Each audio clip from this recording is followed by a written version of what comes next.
To use nature filters from CapCut on your photos in Samsung Galaxy Z Flip 6, open CapCut and then tap edit,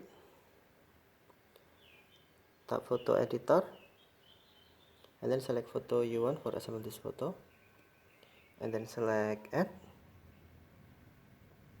Next, swipe left toolbar and then tap filters. Now you can swipe left filter title, select nature. Now you can select nature filter you want.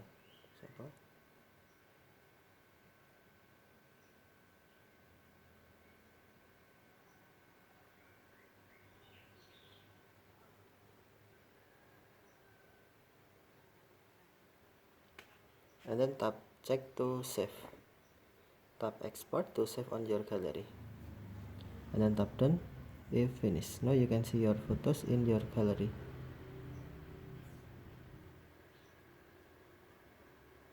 Okay, thank you for watching. Have a nice day.